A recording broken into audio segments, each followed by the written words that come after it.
Happy Monday sa ating lahat mga sis! So for today's video ay samahan niyo po kaming magtinda ng ipot ng aking asawang pinakamamahal. So ayun na nga po, at talaga naman siya ay masaya-masaya sa umagang ito at pasayaw-sayaw laang.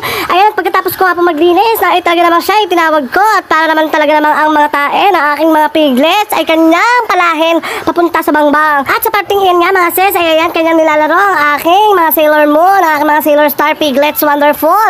Ayan, at talaga naman siya ay mahal na mahal din ng mga baboy na iyan at hindi ko baga alam kung bakit siya kinikilalang amo ng mga iyan. Ako naman lagi nagpapakain at nagpapaligo. Aba, hindi naman ata tama iyon at talaga naman ang mga baboy kong ere. Aba, ako ay napahigop ng kape sa parting iyan at talaga naman aba, ito yun na ang aking lalamunan simula pa kayo ng umaga. Ngayon lang talaga naman nakapagkape ang baklang iyan. At nakay may sinasabi kayo hindi naman maintindihan.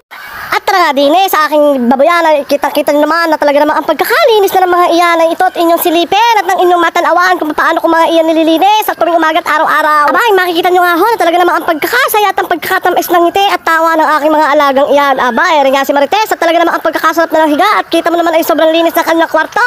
At eri na nga ang aking mga baby piglet sa sila wonderful Sailor Moon, ang ating tagapagligtas sa oras ng ating kagutuman ay talaga namang nakangsay pagka nakatay ay ang pagkakasarap naman ng kanilang mga taba at talaga naman naglalangis-langis pa.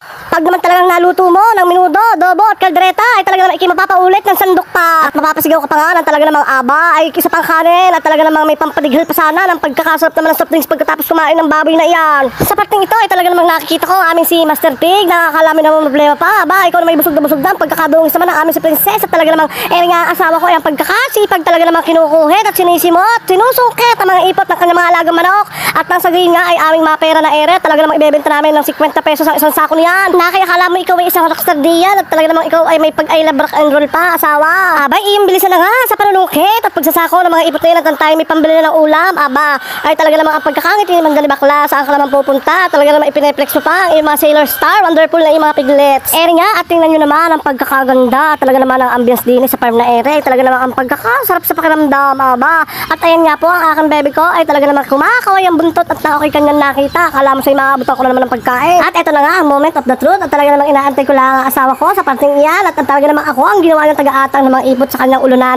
At nang sa gayon ay kanyang madala na sa bahay ni Tatay Danoy. At ayan, nagpapasayaw-sayaw pa nga muna dyan si bakla. Your sugar in my tongue, tongue, tongue. Ayun ba yun, bakla? Aba, tingnan ko ay gusto mo yung nasabay lagi sa trending sa TikTok. Ay inabay na. At ayan na nga, dumating na nga ang asawa ko.